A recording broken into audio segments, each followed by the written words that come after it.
Hello दोस्तों, नमस्कार। मैं भी एक आप सभी का एक बार फिर से बहुत बहुत स्वागत करता हूं आपके अपने इस यूट्यूब परिवार में। तो साथियों, आज के इस सेशन में डिस्कस करेंगे आरआरबी ग्रुप डी एग्जाम 2025 के लिए जीके प्लस साइंस का mini mock test number second है। तो साथ ही इससे पहले जो हम जीके और साइंस के प्रश्नों को तैयार किया था प्रैक्टिस सेट के तौर पे, तो उसी का आज mini mock test number second होने जा रहा है। कल हमने एक टेस्ट को कंप्लीट किया था, जैसा कि आरआरबी ग्रुप डी एग्जाम 2025 में जीके का 20 क्वेश्चन आएंगे और साइंस का 25 क्वेश्चन आएंगे। तो बिल्कुल एग्जाम बेस पे कल हमने एक टेस्ट को कंप्लीट किया है। यदि आपने उस टेस्ट को नहीं दिया है तो एक बार उस टेस्ट को दे कर आइए, क्योंकि जो पहली बार इस बार आरआरबी ग्रुप डी एग्जाम देने जा रहा है उसके लिए लगातार एक हफ्ते तक टेस्ट चलने वाला है। तो इससे पहले लगभग हमने 30 प्रैक्टिस सेट को कंप्लीट किया है जीके साइंस का। तो ये पूरा सप्ताह आपका टेस्ट चलने वाला है। तो आज टेस्ट नंबर सेकेंड होगा, जिसमें से जीके का 30 क्वेश्चन हम कंप्लीट करेंगे और साइंस का 35 क्वेश्चन कंप्लीट करेंगे। तो जितने भाई पहली बार ग्रुप डी एग्जाम देंगे तो ये टेस्ट जरूर कंप्लीट लगाएंगे और अपनी तैयारी को परखेंगे, उनकी तैयारी किस लेवल की चल रही है, कैसे सवाल हमें मिल सकते हैं आरआरबी ग्रुप डी एग्जाम 2025 में। ओके दोस्त, तो टोटल आज की सेशन में 65 क्वेश्चन होंगे और आपका सही करने का टारगेट केवल 50 क्वेश्चन आएंगे। समझिएगा दोस्त, 65 क्वेश्चन 65 नंबर के होंगे, क्योंकि ग्रुप डी एग्जाम 100 नंबर का होगा, जिसमें से 30 क्वेश्चन रीजनिंग के भी रहेंगे और 25 क्वेश्चन मैथ के रहेंगे। टोटल देखिएगा तो 55 क्वेश्चन आपका मैथ और रीजनिंग के रहेंगे, 45 क्वेश्चन जीके और साइंस के रहेंगे। तो इस समय दोस्त हम लोग का जीके साइंस का टेस्ट चलेगा, इस हफ्ता पूरा चलेगा। उसके बाद अगले सप्ताह से आपका रीजनिंग और मैथ का टेस्ट चलेगा। ओके दोस्त, तो चलिए बिना टाइम वेस्ट करते हुए इस सेशन को स्टार्ट करते हैं। एक दूसरा टेस्ट कंप्लीट करते हैं, देखते हैं कितना स्कोर कर पाते हैं। तो इस समय लगातार क्लास सुबह 8 बजे चल रही है, 11:30 AM पे चली और दोस्त शाम को 7 PM पे चली है। ओके, तो चलिए दोस्त आज का मिनी मॉक टेस्ट का पहला प्रश्न देखते हैं। तो देखिए दोस्त, प्रथम पंचवर्षीय योजना का मुख्य फोकस किस पर था? बताइए दोस्त, प्रथम पंचवर्षीय योजना का मुख्य फोकस किस पर था? तो सर जी कृषि क्षेत्र पर था। तो पहले का हम लोग का सी ऑप्शन क्या हो जाएंगे, बिल्कुल राइट आंसर हो जाएंगे। तो साथ ही प्रथम पंचवर्षीय योजना का टाइम पीरियड कब से लेकर कब तक था? तो याद रखेंगे दोस्त 1951 से लेकर 56 के बीच था। दूसरा कब से कब तक था? तो 56 से लेकर 61 के बीच था। तीसरा कब से कब तक था? 61 से लेकर 66 के बीच था, ये बात ध्यान देंगे। और चौथा 69 से लेकर 74 के बीच था। और पांचवा साथी 74 से लेकर 78 के बीच था। ये पांचों याद रखेंगे, आपके पेपर में एक सवाल यहाँ से पूछेगा। ओके, चलिए नेक्स्ट अगला सवाल बताइए दोस्त, क्वेश्चन नंबर सेकेंड। भारत ने पहली बार किस वर्ष ओलंपिक खेलों में भाग लिया था? तो भारत ने पहली बार किस वर्ष ओलंपिक खेल में भाग लिया था? 1900 में, 1925 में, या 1923 में, या 1924 में? बताइए दोस्त, भारत ने पहली बार किस वर्ष ओलंपिक खेल में भाग लिया था? तो साथ ही याद रखिएगा 1900 में लिया था। ये ऑप्शन बिल्कुल राइट आंसर हो जाएंगे। एक सवाल आपसे बिल्कुल रिलेटेड पूछता है कि भारत ग्रीष्मकालीन ओलंपिक में किस वर्ष में भाग लिया था? तो याद रखिएगा 1920 में लिया था, जो कि एम्स्टर्डम में हुआ था। केवल एक टीम को भेजा था, हॉकी की टीम को 1920 में, जो ग्रीष्मकालीन ओलंपिक खेल होता है ना, तो 1920 में भाग नहीं लिया था, जिसमें से एक टीम को केवल वहां पर भेजा था खेलने के लिए। तो ध्यान देंगे आप लोग। चलिए नेक्स्ट अगला सवाल बताइए दोस्त, क्वेश्चन नंबर थर्ड। नवाकलेबारा उत्सव किस राज्य से संबंधित है? नवाकलेबारा उत्सव ये किस राज्य से संबंधित है? तो याद रखिएगा उड़ीसा राज्य से संबंधित है। ये ऑप्शन क्या हो जाएंगे, बिल्कुल राइट आंसर हो जाएंगे। चलिए दोस्त नेक्स्ट अगला सवाल बताइए, क्वेश्चन नंबर 4 देखिए। भौतिक विज्ञान की कौन सी शाखा विरामावस्था में द्रवों के गुणों से संबंधित है? बताइए दोस्त, भौतिक विज्ञान की कौन सी शाखा विरामावस्था में द्रवों के गुणों से संबंधित है? तो याद रखिएगा द्रव स्थिति विज्ञान है, यानी ये ऑप्शन क्या हो जाएंगे, बिल्कुल राइट आंसर हो जाएंगे। याद रखना दोस्त 65 नंबर के ये आपका टेस्ट चल रहा है, आपका कितना स्कोर बनेगा ये हमें जरूर कंफर्म कीजिएगा। ओके दोस्त, चलिए नेक्स्ट अगला सवाल बताइए, क्वेश्चन नंबर 5। भारतीय संविधान में पहला संशोधन किस वर्ष को किया गया था? बताइए, भारतीय संविधान में पहला जो संशोधन हुआ था ये किस वर्ष में किया गया था? तो साथ ही याद रखिएगा वर्ष 1951 में किया गया था, यानी ये ऑप्शन क्या हो जाएंगे, बिल्कुल राइट आंसर हो जाएंगे। चलिए दोस्त अगला सवाल बताइए, क्वेश्चन नंबर 6 देखिए क्या दे रखा है। मानव शरीर की पीएच स्तर क्या होती है? मोस्ट इंपॉर्टेंट सवाल है भाई ये। बताइए आप लोग, मानव शरीर की जो पीएच स्तर होती है वो कहाँ से लेकर कहाँ तक होती है? तो 7.35 से लेकर 7.45 तक रहती है, यानी सी ऑप्शन क्या हो जाएंगे, बिल्कुल राइट आंसर हो जाएंगे।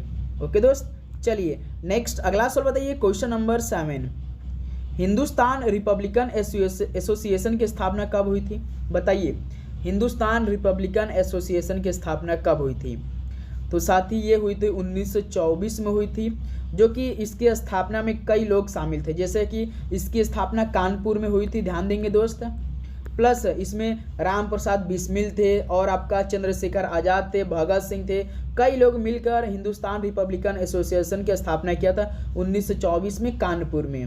ओके दोस्त, चलिए नेक्स्ट अगला सवाल बताइए। क्वेश्चन नंबर 8 देखिए क्या दे रखा है। भारत में पहला परमाणु ऊर्जा संयंत्र कहाँ स्थापित किया गया था? बताइए, भारत में जो पहला परमाणु ऊर्जा संयंत्र है ये कहाँ पर स्थापित किया गया था? तो याद रखिएगा तारापुर में किया गया था, यानी सी ऑप्शन क्या हो जाएंगे, बिल्कुल राइट आंसर हो जाएंगे। चलिए दोस्त नेक्स्ट अगला सवाल बताइए। क्वेश्चन नंबर 9, प्रसिद्ध हिंदी उपन्यास तमस किसने लिखा था? बताइए दोस्त, प्रसिद्ध हिंदी उपन्यास तमस किसने लिखा था? तो सर जी भीष्म साहनी ने लिखा था, यानी सी ऑप्शन क्या बना है दोस्त, बिल्कुल राइट आंसर हो जाएंगे। भाई 1/3 का नेगेटिव मार्किंग भी है, इस बात को ध्यान देंगे आप लोग। ओके, चलिए नेक्स्ट अगला सवाल बताइए दोस्त। Question number 10, Simon commission Bharat में कब आया? तो साइमन कमीशन भारत में कब आया? याद रखेंगे साथ ही जितने भी टेस्ट होंगे आपके सारे प्रश्न रेलवे के एग्जाम के आए हुए प्रश्नों को टेस्ट होगा। ऐसा नहीं कि प्रैक्टिस सेट का सवाल होगा, नहीं भाई, जो रेलवे एग्जाम 2024, 2022, 21 में हुए हैं ना, तो सारे प्रश्न वही का टेस्ट होने जा रहा है। डेली का टेस्ट होगा, याद रखें इस हफ्ता पूरा आपका टेस्ट चलेगा बिल्कुल। तो आप लोग नोटिफिकेशन जरूर ऑन करेंगे दोस्त। चैनल पे नया है तो सब्सक्राइब करके नोटिफिकेशन जरूर ऑन करेंगे और अपने दोस्तों में एक बार शेयर को जरूर करिएगा दोस्त। ओके, चलिए नेक्स्ट अगला बताइए दोस्त। क्वेश्चन नंबर 11, कौन सा उद्योग चूना पत्थर को कच्चे माल के रूप में उपयोग करता है? कौन सा उद्योग चूना पत्थर को कच्चे माल के रूप में उपयोग करता है? तो साथ ही सीमेंट करता है। डी ऑप्शन क्या बनेंगे, बिल्कुल राइट आंसर। चलिए नेक्स्ट अगला बताइए दोस्त। क्वेश्चन नंबर 12, प्रोग्रामिंग लैंग्वेज जावा को किसके द्वारा विकसित किया गया था? बताइए दोस्त, प्रोग्रामिंग लैंग्वेज जावा को किसके द्वारा विकसित किया गया था? तो याद रखिएगा जेम्स ग्लोसलिंग के द्वारा। किसके दोस्त? जेम्स ग्लोसलिंग के द्वारा, यानी डी ऑप्शन क्या हो जाएगा, बिल्कुल राइट आंसर हो जाएंगे। चलिए दोस्त नेक्स्ट अगला बताइए दोस्त। क्वेश्चन नंबर 13, सांची स्तूप का निर्माण किसने करवाया था? तो सांची स्तूप का निर्माण किसने करवाया था? तो सर जी अशोक जी ने करवाए थे, यानी ये ऑप्शन क्या बनेंगे, बिल्कुल राइट आंसर हो जाएंगे। ओके दोस्त, तो उम्मीद करूंगा दोस्त आप अपना टेस्ट बहुत अच्छी तरीके से लगा रहे होंगे और हर एक प्रश्न याद भी कर रहे होंगे। जो प्रश्न आपको नहीं आ रहा होगा उसे आप अपने दिमाग में जरूर बैठा लेंगे, उसे कंप्लीटली याद भी कर लेंगे। ओके साथी, देखिए क्वेश्चन नंबर 14, कहा जाता है कि भारत का पहला राष्ट्रीय ध्वज 1906 में ये कहाँ पर फहराया गया था? बताइए दोस्त, कहा जाता है कि भारत का पहला जो राष्ट्रीय ध्वज था 1906 में फहराया गया था, लेकिन कहाँ पर, किस शहर में फहराया गया था? तो साथ ही कोलकाता शहर में फहराया गया था, यानी बी ऑप्शन क्या हो जाएंगे, बिल्कुल राइट आंसर हो जाएंगे। चलिए नेक्स्ट अगला सवाल बताइए। क्वेश्चन नंबर 15, पुष्प में स्त्री केसर है। तो भाई बताइए पुष्प में जो स्त्री केसर है वो क्या कौन है? तो एक मादा जनन अंग है, यानी सी ऑप्शन क्या बनेंगे, बिल्कुल राइट आंसर हो जाएंगे। ओके दोस्त, चलिए नेक्स्ट अगला सवाल बताइए। क्वेश्चन नंबर 16 देखिए, इनसैट 1B चालू किया गया था किस वर्ष में? बताइए जो इनसैट 1B है ये दोस्त कब चालू किया गया था, कब स्टार्ट किया गया था, किस वर्ष में? तो याद रखिएगा 1983 में किया गया था। बी ऑप्शन बिल्कुल राइट आंसर हो जाएंगे। जब भारत ने विश्व कप में पहला अपना वर्ल्ड कप जीता था वेस्ट इंडीज को हराकर कपिल देव की कप्तानी में, तब साथ ही इनसैट 1B को स्टार्ट किया गया था 1983 में, ध्यान देंगे आप लोग। चलिए नेक्स्ट नंबर बताइए दोस्त। क्वेश्चन नंबर 17, पोखरण परमाणु परीक्षण सेकंड का कूट नाम क्या था? बताइए पोखरण परमाणु परीक्षण सेकंड का कूट नाम क्या था? तो याद रखिएगा ऑपरेशन शक्ति था। डी ऑप्शन क्या बनेंगे भाई आपका, बिल्कुल राइट आंसर। चलिए नेक्स्ट अगला सवाल बताइए। क्वेश्चन नंबर 18, कंप्यूटर में डेटा को किस रूप में एकत्र किया जाता है? तो साथ ही कंप्यूटर में डाटा को किस रूप में कलेक्ट किया जाता है? बाइनरी के रूप में, चित्र के रूप में, चुंबकीय रूप में या अक्षर के रूप में? तो भाई याद रखिएगा बाइनरी के रूप में किया जाता है, यानी ये ऑप्शन क्या बन रहा है, बिल्कुल राइट आंसर। चलिए दोस्त अगला सवाल बताइए। क्वेश्चन नंबर 19 देखिए, नीति आयोग द्वारा वुमन ट्रांसफॉर्मिंग इंडिया अवार्ड्स किस वर्ष शुरू किए गए थे? मोस्ट इंपॉर्टेंट सवाल है भाई। नीति आयोग की स्थापना 2015 में हुई थी। ये किस आयोग की जगह स्थान लिया है? तो भाई योजना आयोग की जगह स्थान लिया है। पहले योजना आयोग की स्थापना 1950 में हुई। जैसे 2015 आया तो नीति आयोग ने योजना आयोग का स्थान ले लिया था, जो कि इसके द्वारा एक वुमन ट्रांसफॉर्मिंग इंडिया अवार्ड की मतलब स्टार्ट की गई है दोस्त। ये किया गया था 2016 से। ये ऑप्शन बिल्कुल राइट आंसर हो जाएंगे। ओके, चलिए अगला सवाल बताइए दोस्त। क्वेश्चन नंबर 20, संयुक्त राष्ट्र परिषद के कितने अस्थायी सदस्य हैं? बताइए दोस्त, यदि आपको संयुक्त राष्ट्र परिषद में टोटल कितने सदस्य हैं मालूम होगा तो इस सवाल का राइट आंसर दे सकते हैं। तो टोटल साथ ही इसमें 15 सदस्य होते हैं, जिसमें से दोस्त 5 अस्थायी रूप से होते हैं और 10 आपके अस्थायी रूप से होते हैं। तो यही हमसे पूछा अस्थायी, तो यानी कितने हो जाएंगे? 10 हो जाएंगे। बी ऑप्शन क्या हो जाएंगे? बिल्कुल राइट आंसर हो जाएंगे। ओके दोस्त, चलिए नेक्स्ट अगला सवाल बताइए। क्वेश्चन नंबर 21, धातुओं के पहले तारों में खींचे जाने की क्षमता क्या कहलाती है? तो मेरे भाई धातुओं के पतले तारों में खींचे जाने की क्षमता क्या कहलाती है? तो याद रखिएगा तन्यता कहलाती है। यहाँ से बी ऑप्शन क्या बन रहे हैं? बिल्कुल राइट आंसर। चलिए दोस्त नेक्स्ट अगला सवाल बताइए। क्वेश्चन नंबर 22, राजा रवि वर्मा एक प्रसिद्ध क्या थे? वो बताइए दोस्त, जो राजा रवि वर्मा थे एक प्रसिद्ध क्या थे? तो सर जी चित्रकार थे। यानी ये ऑप्शन क्या बनेंगे? बिल्कुल राइट आंसर हो जाएंगे। चलिए दोस्त अगला सवाल बताइए। क्वेश्चन नंबर 23, भारत का पहला उच्च न्यायालय ये किस शहर में स्थापित किया गया था? तो भाई जो भारत का पहला उच्च न्यायालय है सभी को मालूम होगा कोलकाता में स्थित है, जो कि यहीं पर इसकी स्थापना भी की गई थी कोलकाता में। ये ऑप्शन बिल्कुल राइट आंसर हो जाएंगे। चलिए नेक्स्ट अगला सवाल बताइए दोस्त। क्वेश्चन नंबर 24 देखिए, आरटीआई अधिनियम कब लागू किया गया था? मोस्ट इंपॉर्टेंट सवाल है भाई ये आप इस प्रश्न को जरूर याद कर लेंगे। आरटीआई अधिनियम कब लागू किया गया था? तो याद रखिएगा अक्टूबर 2005 में लागू किया गया था। यानी डी ऑप्शन क्या बन रहे हैं? बिल्कुल राइट आंसर। ओके दोस्त, चलिए नेक्स्ट अगला सवाल बताइए। क्वेश्चन नंबर 25, प्रधानमंत्री स्वास्थ्य सुरक्षा योजना यानी PMSSY ये किस वर्ष में स्टार्ट की गई थी, शुरू की गई थी? बताइए दोस्त, प्रधानमंत्री स्वास्थ्य सुरक्षा योजना किस वर्ष में शुरू की गई थी? तो साथ ही 2003 में स्टार्ट की गई थी। सी ऑप्शन क्या हो जाएगा? बिल्कुल राइट आंसर हो जाएंगे। ओके, चलिए नेक्स्ट अगला सवाल बताइए। क्वेश्चन नंबर 26, अकबर कब सम्राट बना था? बताइए दोस्त, अकबर कब सम्राट बना था? तो सर जी ये 1556 ईस्वी बना था। यानी डी ऑप्शन क्या हो जाएंगे? बिल्कुल राइट आंसर हो जाएंगे। ओके दोस्त, चलिए नेक्स्ट अगला सवाल बताइए। क्वेश्चन नंबर 27, निम्नलिखित में से कौन सबसे कम उम्र का नोबेल पुरस्कार विजेता है? तो भाई साहब सबसे कम उम्र का नोबेल पुरस्कार विजेता कौन है इनमें से? ध्यान देंगे, लॉरेंस ब्रैग है, नादिया मुरांडो है, या मलाला यूसुफजई है, या सुंग दाओ ली है। तो सबसे कम उम्र का जो नोबेल पुरस्कार विजेता है वो मलाला यूसुफजई है। यानी सी ऑप्शन क्या हो जाएगा दोस्तों? बिल्कुल राइट आंसर हो जाएंगे। तो साथ ही अपना स्कोर जरूर चेक करते रहें। तो उम्मीद करूंगा ये टेस्ट आप बहुत अच्छी तरीके से लगा रहे होंगे। और साथ ही चैनल पे नए तो लाइक करना ना भूलेंगे और सब्सक्राइब करना ना भूलेंगे, क्योंकि आपका एक लाइक और एक सब्सक्राइब हमें मोटिवेट करता है कि हम आपके लिए लगातार क्लास प्रोवाइड कर पाते हैं। और इस समय आपका एक हफ्ता तक पूरा टेस्ट चलने वाला है।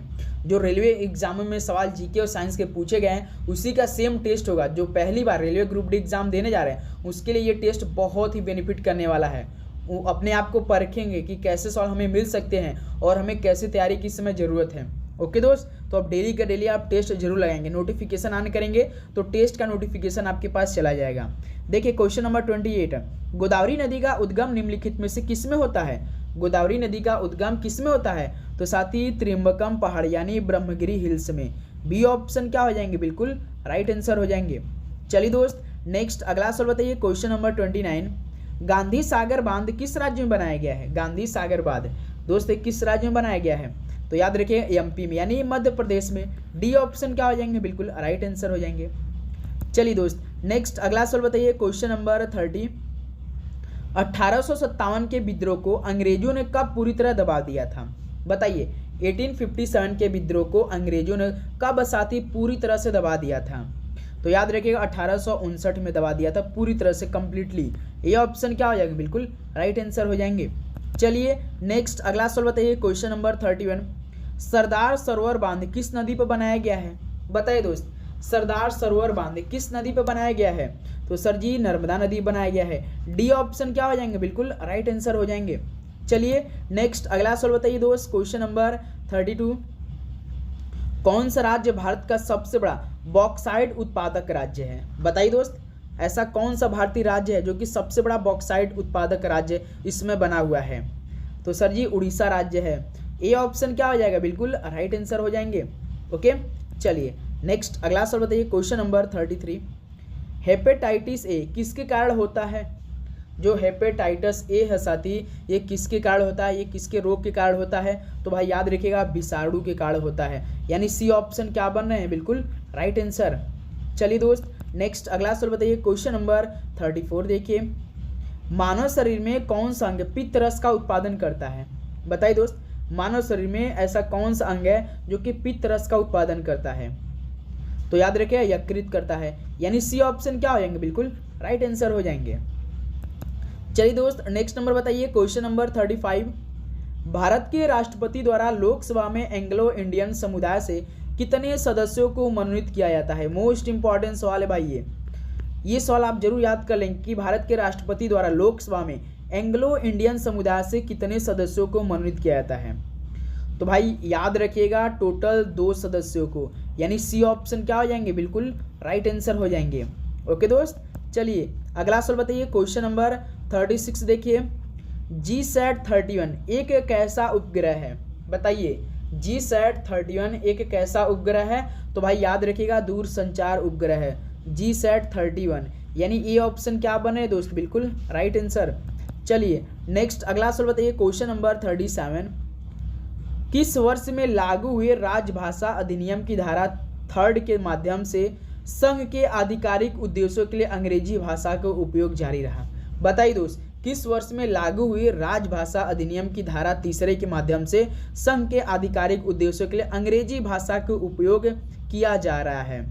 तो भाई याद रखिएगा आप लोग 1965 में, यानी बी ऑप्शन 1965 बिल्कुल करेक्ट आंसर हो जाएंगे। ओके दोस्त, चलिए नेक्स्ट अगला सवाल बताइए, क्वेश्चन नंबर 38। हमारे शरीर में वसा संचय करने वाला ऊतक कौन सा है? बताइए, हमारे शरीर में वसा संचय करने वाला ऊतक कौन सा है? तो सर जी वसा ऊतक है, यानी बी ऑप्शन क्या हो जाएगा? बिल्कुल राइट आंसर हो जाएंगे। ओके दोस्त, चलिए नेक्स्ट नंबर बताइए, क्वेश्चन नंबर 39। विधवाओं को पुनर्विवाह की अनुमति देने वाला कानून यानी हिंदू विधवा पुनर्विवाह अधिनियम ये किस वर्ष में पारित किया गया था? डायरेक्ट आपके पेपर में सवाल पूछेगा कि हिंदू विधवा पुनर्विवाह अधिनियम किस वर्ष में पारित किया गया था? बताइए दोस्त, किस वर्ष में पारित किया गया था? तो याद रखिएगा 1856 में पारित किया गया था। ऑप्शन सी क्या हो जाएगा? बिल्कुल राइट आंसर हो जाएंगे। चलिए नेक्स्ट नंबर बताइए दोस्त, क्वेश्चन नंबर 40 देखिए। भारतीय क्षेत्र का सबसे दक्षिणी छोर कौन सा है? बताइए, जो भारतीय क्षेत्र का सबसे दक्षिणी छोर है वो कौन सा पॉइंट है? तो सर जी इंदिरा पॉइंट है, यानी ये ऑप्शन क्या हो जाएगा? बिल्कुल राइट आंसर हो जाएंगे। कोई दिक्कत? तो साथ ही उम्मीद करूंगा आपको टेस्ट देने में कोई भी दिक्कत नहीं आ रही होगी, प्रश्न आपको बहुत अच्छी तरीके से समझ में आ रहे होंगी। ओके, कोई भी दिक्कत हो साथ ही कमेंट बॉक्स में जरूर आप पूछ लीजिएगा, बिल्कुल कमेंट ओपन है आप सभी लोगों के लिए। क्वेश्चन नंबर 41 देखिए। प्रख्यात समाज सुधारक और महिला शिक्षा कार्यकर्ता पंडिता रमाबाई सरस्वती ये किसकी महान विद्वान थी? बताइए दोस्त, जो प्रख्यात समाज सुधारक और महिला शिक्षा कार्यकर्ता पंडिता रमाबाई सरस्वती ये किस भाषा की महान विद्वान थी? तो सर जी संस्कृत की महान विद्वान थी, यानी सी ऑप्शन क्या हो जाएगा? बिल्कुल करेक्ट आंसर हो जाएंगे। चलिए दोस्त नेक्स्ट अगला सवाल बताइए, क्वेश्चन नंबर 42। भारत में पहली पैसेंजर ट्रेन कब चलाई गई थी? मोस्ट इंपॉर्टेंट सवाल है भाई, रेलवे का एग्जाम है भाई, रेलवे संबंधी प्रश्न पूछे, ऐसा हो ही नहीं सकता है। तो भारत में पहली पैसेंजर ट्रेन कब चलाई गई थी? तो याद रखिएगा 1853 में, यानी सी ऑप्शन क्या हो जाएंगे? बिल्कुल करेक्ट आंसर हो जाएंगे। चलिए दोस्त अगला सवाल बताइए, क्वेश्चन नंबर 43। न्यूटन की गति के प्रथम नियम का जो है अन्य नाम क्या है? तो भाई जो न्यूटन की गति का पहला नियम है उसका एक और नाम है, तो वो नाम बताइए क्या है? गति का नियम है या विस्थापन का नियम या जड़त्व का नियम या संवेग का नियम? तो न्यूटन के गति के प्रथम नियम का अन्य नाम भाई जड़त्व का नियम है। ऑप्शन सी क्या हो जाएगा? बिल्कुल राइट आंसर हो जाएंगे। चलिए दोस्त नेक्स्ट बताइए, क्वेश्चन नंबर 44 देखिए। चींटी के डंक में कौन सा अम्ल होता है? बताइए, सोचिए, चींटी के डंक में कौन सा अम्ल होता होगा मेरे भाई? तो सर जी मेथेनोइक अम्ल होता है, यानी बी ऑप्शन क्या हो जाएगा दोस्त? बिल्कुल राइट आंसर हो जाएंगे। चलिए नेक्स्ट अगला बताइए दोस्त, क्वेश्चन नंबर 45। भारत में प्रथम ब्रिटिश प्रेसिडेंसी की स्थापना कहाँ पर की गई थी? तो मेरे भाई जो भारत में पहला ब्रिटिश प्रेसिडेंसी की स्थापना हुई थी वो कहाँ पर हुई थी? सूरत में, कोलकाता में, मुंबई में या गोवा में? तो याद रखिएगा सूरत में हुई थी दोस्त। ये ऑप्शन क्या हो जाएंगे? बिल्कुल राइट आंसर। चलिए नेक्स्ट अगला सवाल बताइए दोस्त, क्वेश्चन नंबर 46। परमाणु ऊर्जा उत्पादन में सार्वजनिक क्षेत्र के उपक्रमों के बीच संयुक्त उद्यम की अनुमति देने के लिए संसद द्वारा परमाणु ऊर्जा संशोधन विधेयक कब पारित किया गया था? बताइए दोस्त, जो परमाणु ऊर्जा उत्पादन में सार्वजनिक क्षेत्र के उपक्रमों के बीच संयुक्त उद्यम की अनुमति देने के लिए संसद द्वारा एक परमाणु ऊर्जा संशोधन विधेयक पारित किया गया था, जो कि किस वर्ष में किया गया था? तो 2015 में किया गया था। यानी ये ऑप्शन क्या हो जाएंगे दोस्त? बिल्कुल राइट आंसर हो जाएंगे। ओके चलिए नेक्स्ट अगला सवाल बताइए, क्वेश्चन नंबर 47। ब्लूटूथ का आविष्कारक कौन है? बताइए ब्लूटूथ का आविष्कारक कौन है? तो सर जी जॉब हार्टसन है। यानी सी ऑप्शन क्या हो जाएंगे दोस्त? बिल्कुल राइट आंसर हो जाएंगे। ओके चलिए नेक्स्ट अगला सवाल बताइए दोस्त, क्वेश्चन नंबर 48 देखिए। निम्नलिखित में से कौन सी गैस एक उत्कृष्ट गैस? भाई साइंस के टेस्ट चल रहा है इस समय, तो ध्यान देंगे 25 नंबर का साइंस आएगा, तो आपको साइंस से भागना नहीं है भाई। वही आपका बायो से 8 क्वेश्चन आएंगे, तो फिजिक्स के 9 क्वेश्चन आएंगे, केमिस्ट्री से 8 क्वेश्चन आएंगे, रेशियो 8-9 का चलने वाला है। तो भाई जीके से अधिक साइंस के क्वेश्चन आपको पढ़ना है। ओके तो कौन सी गैस एक उत्कृष्ट गैस इसमें से? तो ऑर्गन कैसी गैस है भाई? उत्कृष्ट गैस है। यानी बी ऑप्शन क्या हो जाएगा? बिल्कुल राइट आंसर हो जाएंगे। चलिए नेक्स्ट अगला सवाल बताइए, क्वेश्चन नंबर 49। 1857 में मोहम्मद एंग्लो ओरिएंटल कॉलेज की स्थापना किसने की, जो बाद में अलीगढ़ मुस्लिम विश्वविद्यालय बन गया? बताइए दोस्त 1857 में जो मोहम्मद एंग्लो ओरिएंटल कॉलेज की स्थापना की गई थी ना, बाद में ये अलीगढ़ मुस्लिम विश्वविद्यालय बन गया। तो भाई ये किया था किसने, बता सकते आप लोग? तो सैयद अहमद खान ने किया था। सी ऑप्शन क्या हो जाएंगे? बिल्कुल राइट आंसर। चलिए नेक्स्ट अगला सवाल बताइए दोस्त, क्वेश्चन नंबर 50। भारत में श्वेत क्रांति का जनक किसे माना जाता है? बताइए भारत में श्वेत क्रांति का जनक किसे माना जाता है? तो भारत में श्वेत क्रांति की बात कराए साथी, वर्गीज कुरियन को माना जाता है। यदि हम साथी पूछे कि भारत में हरित क्रांति का जनक किसे माना जाता, तो आप लोग किसका आंसर, आप क्या आंसर देना चाहेंगे? क्या नाम है उनका? भारत में हरित क्रांति के जनक कौन है बताइए? श्वेत क्रांति तो बता दिए आप लोग, वर्गीज कुरियन है, लेकिन हरित क्रांति कौन है बताइए? चलिए दोस्त नेक्स्ट अगला सवाल बताइए, क्वेश्चन नंबर 51। भारतीय रिजर्व बैंक की स्थापना कब हुई थी? भारतीय रिजर्व बैंक की स्थापना तो सर जी हो चुकी थी लगभग 1935 में, लेकिन दोस्त राष्ट्रीयकरण किस वर्ष में हुई थी? बताइए राष्ट्रीयकरण 2 बार हुई थी भाई, याद रखिएगा। एक बार लगभग 6 बैंकों का हुआ था, एक बार 14 बैंकों का हुआ था। बताइए कमेंट बॉक्स में जो भारतीय रिजर्व बैंक की राष्ट्रीयकरण किस वर्ष में हुई थी। नेक्स्ट अगला सवाल बताइए दोस्त, क्वेश्चन नंबर 52 देखिए। फतेहपुर सीकरी में बुलंद दरवाजा अकबर द्वारा ये किसकी अपनी विजय का जश्न मनाने के लिए बनाया गया था? बताइए दोस्त फतेहपुर सीकरी में बुलंद दरवाजा अकबर द्वारा बनवाया गया था, लेकिन अपनी विजय का जश्न मनाने के लिए बनाया गया था। किस विजय की भाई? गुजरात की। यानी ये ऑप्शन क्या हो जाएंगे? बिल्कुल राइट आंसर हो जाएंगे। ओके चलिए नेक्स्ट अगला बताइए दोस्त, क्वेश्चन नंबर 53 देखिए। भारत में प्रोजेक्ट टाइगर कब शुरू किया गया था? बताइए भारत में प्रोजेक्ट टाइगर कब स्टार्ट किया गया था? किस वर्ष में स्टार्ट किया गया था? तो 1973 में स्टार्ट किया गया था। यानी ऑप्शन देखिए दोस्त बी क्या दे रखा आपका? बिल्कुल राइट आंसर। चलिए नेक्स्ट अगला सवाल बताइए दोस्त, क्वेश्चन नंबर 54 देखिए। दिल्ली की जामा मस्जिद का निर्माण किस वर्ष पर हुआ था?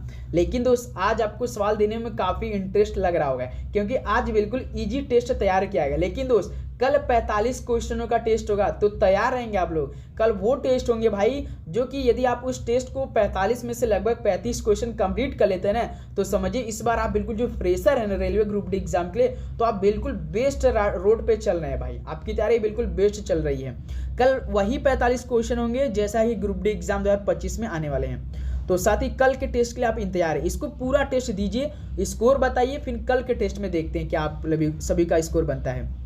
तो दिल्ली की जामा मस्जिद का निर्माण किस वर्ष पूरा हुआ था? तो साथ ही 1656 में हुआ था। यानी बी ऑप्शन क्या हो जाएंगे? बिल्कुल राइट आंसर।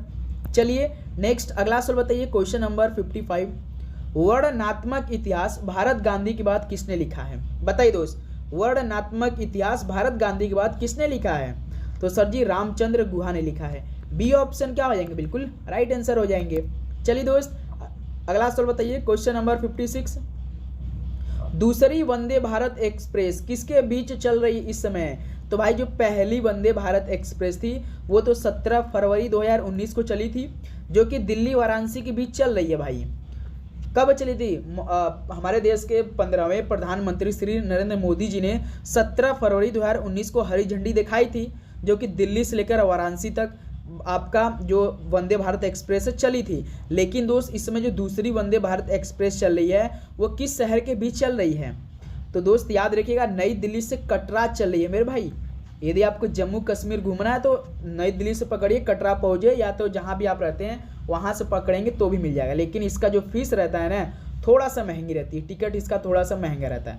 ओके, चलिए नेक्स्ट अगला सवाल बताइए दोस्त, क्वेश्चन नंबर 57। इस सबको झंझट से दूर रहना है, सिंपल सा रेलवे ग्रुप डी की एग्जाम है, आप एक सीट ले लीजिए भाई, आपको सोचना भी नहीं पड़ेगा। तो इसी के लिए तो हम तैयारी कर रहे हैं कि रेलवे में जाइए दोस्त, बहुत छूट मिलेगा भाई, आप सोच ही नहीं सकते मेरे भाई। क्योंकि काफ़ी ऐसे दोस्त हमारे हैं जो कि रेलवे में अपनी नौकरी कर रहे। खुद हमारे घर के एक मुख्य हैं जो कि मैथ की क्लास करवाते हैं ना, वही साथी वो खुद रेलवे ग्रुप डी में इस समय काम कर रहे हैं मेरे भाई। तो उनको थोड़ा सा समय नहीं मिल पाता, इसलिए मैथ की क्लास हम आपको प्रोवाइड नहीं कर पा रहे हैं। उनको थोड़ा सा ड्यूटी इस समय जो महाकुंभ चल रही है ना, इसके वजह से थोड़ा ड्यूटी बढ़ी हुई है। ट्रेन का हालत आप जान ही रहे हैं, तो इस समय वो घर पे नहीं आ पा रहे हैं, तो मैथ की क्लास नहीं चल पा रही है। तो टेंशन नहीं लेना दोस्त, इसके महीने बाद जो फरवरी के महीना 26 तारीख तक आपका चलेगा, महाकुंभ खत्म हो जाएगा, तो मैथ की क्लास बिल्कुल सीक्वेंस में चलेगी। ओके, तो आप लोग टेंशन बिल्कुल भी नहीं लेंगे। जीके, साइंस, रीजनिंग क्लासेस चल रही, तैयारी करते रहिए, और मैथ अपने आप से जो आप जहाँ पढ़ते हो वो अपनी तैयारी को करते रहिए दोस्त। वर्तमान में संविधान की 8वीं अनुसूची में कितनी भाषाएं सूचीबद्ध है? बताइए, वर्तमान में संविधान की 8वीं अनुसूची में कितने भाषाएं सूचीबद्ध है? तो सर जी टोटल 22 भाषाएं। ऑप्शन सी क्या हो जाएगा? बिल्कुल राइट आंसर। चलिए नेक्स्ट अगला बताइए दोस्त, सवाल 58 नंबर। गांधी स्मृति और दर्शन समिति यानी GSDS का गठन किस वर्ष किया गया था और किस महीने में? सितंबर का महीना था भाई, गांधी स्मृति और दर्शन समिति का गठन, जो कि सर जी सितंबर के महीने में 1984 में। सी ऑप्शन क्या बनेगा दोस्त? बिल्कुल राइट आंसर। चलिए नेक्स्ट अगला बताइए दोस्त, क्वेश्चन नंबर 59। निम्नलिखित में से कौन सा निकाय फसलों के लिए न्यूनतम समर्थन मूल्य की सिफारिश करता है? तो मेरे भाई कौन सा निकाय फसलों के लिए न्यूनतम समर्थन मूल्य की सिफारिश करता है? तो मेरे भाई CACP करता है, यानी सी ऑप्शन क्या हो जाएगा दोस्त? बिल्कुल राइट आंसर हो जाएंगे। चलिए नेक्स्ट अगला बताइए दोस्त, सवाल 60 नंबर देखिए। संयुक्त राष्ट्र सुरक्षा परिषद के गैर अस्थायी सदस्यों का कार्यकाल कितने वर्ष का होता है? बताइए दोस्त, जो संयुक्त राष्ट्र सुरक्षा परिषद के गैर अस्थायी सदस्य हैं, इनका कार्यकाल कितने वर्ष का होता है? बताइए। तो याद रखिएगा 2 वर्षों को होता है, यानी सी ऑप्शन क्या होगा दोस्त? बिल्कुल राइट आंसर हो जाएंगे। चलिए नेक्स्ट अगला सवाल बताइए, क्वेश्चन नंबर 61। टैक्सोल किस पौधे से प्राप्त किया जाता है? जो साथी आपका टैक्सोल होता है ये किस पौधे से प्राप्त होता है? देवदार के, यव से, चीड़ के या नीम के? तो भाई याद रखिएगा जो एक यव पौधे है ना भाई, इससे टैक्सोल प्राप्त होते हैं, यानी बी ऑप्शन क्या हो जाएंगे? बिल्कुल राइट आंसर हो जाएंगे। ओके दोस्त, चलिए नेक्स्ट अगला बताइए, सवाल नंबर 62 देखिए। सांभर झील कहाँ पर स्थित है? बताइए सांभर झील कहाँ पर स्थित है? तो सर जी राजस्थान में स्थित है, यानी बी ऑप्शन क्या बनेगा दोस्त? बिल्कुल राइट आंसर हो जाएंगे। ओके, चलिए नेक्स्ट अगला सवाल बताइए दोस्त, क्वेश्चन नंबर 63। मुफ्त और अनिवार्य शिक्षा का अधिकार अधिनियम संसद द्वारा किस वर्ष में पारित किया गया था? बताइए दोस्त, मुफ्त और अनिवार्य शिक्षा का अधिकार अधिनियम ये संसद द्वारा पारित किया गया था, जो कि मेरे भाई 2009 में किया गया था, 2009। बी ऑप्शन बिल्कुल करेक्ट आंसर हो जाएंगे। चलिए दोस्त नेक्स्ट अगला सवाल बताइए, क्वेश्चन नंबर 64। 2011 की जनगणना के अनुसार भारत का लिंग अनुपात कितना था? तो मेरे भाई जो 2011 की सेंसस रिपोर्ट के अनुसार आया था कि भारत का लिंग अनुपात कितना होना चाहिए, कितना था? तो बता सकते हैं आप लोग कितना था? बिल्कुल सर जी 943 था, यानी सी ऑप्शन क्या हो जाएगा? 943 बिल्कुल राइट आंसर हो जाएंगे। चलिए नेक्स्ट अगला सवाल बताइए दोस्त, क्वेश्चन नंबर 65। यूनिसेफ का मुख्यालय कहाँ पर स्थित है? बताइए, यूनिसेफ का मुख्यालय कहाँ पर स्थित है? वाशिंगटन DC, पेरिस, ज्यूरिख या न्यूयॉर्क में? तो सर जी न्यूयॉर्क में स्थित है, डी ऑप्शन क्या हो जाएगा? बिल्कुल राइट आंसर हो जाएंगे। तो अब बताइए दोस्त कि आज मिनी मॉक टेस्ट में 65 प्रश्न आपने कंप्लीट किया, तो आप सभी का कितना स्कोर बना है? कल तो आप सभी का बहुत बेटर स्कोर बना था मेरे भाई, कल हमने आपका देखा था, सभी लोगों का एक एक कमेंट देखा था जो जो अपना स्कोर बताए हैं। तो बताइए दोस्त आज के टेस्ट नंबर 2 में आप सभी कितना स्कोर बना?